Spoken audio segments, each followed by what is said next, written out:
So this is a video I've been wanting to do for a little while. It's about the use of the long line. Lots of people start freaking out when I say I want you to walk your dog on a 10-metre long line because it's a lot of line to deal with. So I've got Ziggy out today and we've got some sunshine, so I thought we would give this a go. The first thing I want you to look at with your long line is how you hold it. That's Ziggy's bottom. Lots of people like to do this building around a little loop. What I find with that is if the dog suddenly pulls, my hand gets trapped and potentially crushed if you've got a very large dog.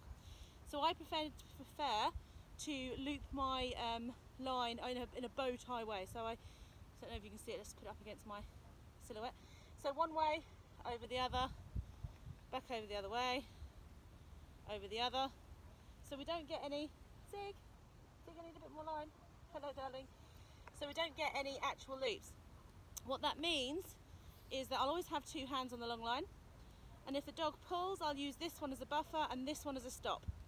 So worst case scenario, a little bit more line goes out and then I ease into a stop. So that's the first point of this, is to get how you hold your lead correct.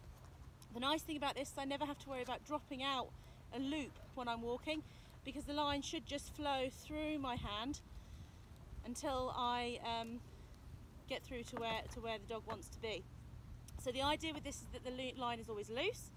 If you're struggling with loose lead walking, I suggest a 3-metre line to start with, and just work on the dog being within a 3-metre distance of you and comfortable. We'll deal with that in another thing. So when you're walking your dog, I prefer to have them on a harness.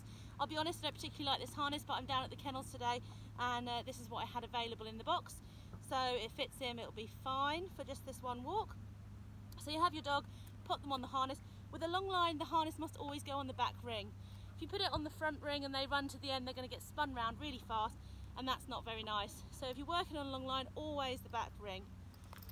So we shall go for a little walk up and down. Hopefully you can see us, and I'll show you the release in and the release back, the bring back in. So go walk off. I think you've gone a bit further that way, so I'm just going to release that out. And as he comes back in, I'm just going to gather it back up.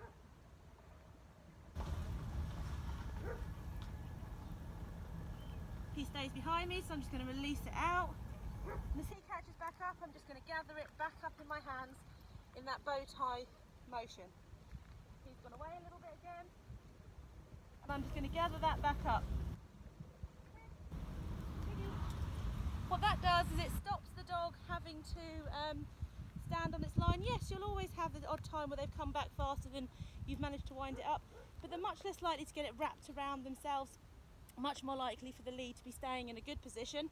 And once you're used to that wrap it back up, it's actually not that difficult. And I would suggest just standing there and wrapping your dog up. The next thing I want to talk about with the long line is the slow stop. So we don't ask a dog to stop by just putting on the brakes, but what I will say is if you're with a dog that is off and it's heading towards the end, I tend to just use an old stallion game. So I put my one hand that's got the main majority into the thing and the other hand out. That means that when the dog pulls me, I've got a bit of flexion in my knees and I can hold them through the joints of my body rather than trying to use my weight against theirs.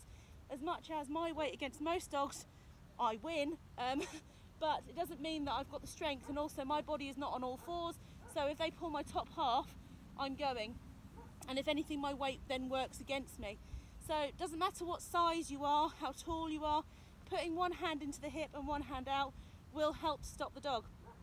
What I then want to do is work on a slow stop. So I never use the nylon leads. I tend to use these are called biothane, and it means that when it slides through my hands, it's not nearly as painful as if I were to go through with a nylon lead. As much as you should always wear gloves, do as I say, not as I do, I tend to not need them as much personally with this type of line. If you're new to long line, always wear gloves. I don't care how hot a day it is, always wear gloves. So I'm just going to slow stop him there because I've got a little knot here where I've been faffing around with my lead. Okay. So what I want to do with my slow stop is slowly increase the pressure, use my hands like a brake on a bike. So if he runs out to something, which I haven't got anything available, see if we can just find a little toy in here, Zig. Oh, a toy, Ziggy. A toy. So I'm going to throw this out for him just a little way. and I'm just going to slow stop him. Did you see how that just slowed his body down a little bit? Yes, I don't want to be yoinking and grabbing him on his other thing, but if he's heading out towards something at a little bit of a pace, I just close my hand over this, keep a little bit of pressure in that, and close it over slowly. I'll then use my joint to take the rest of the thing. Do you guys see what it is? So I'm just gonna. Oh no, he's not gonna go. What's this?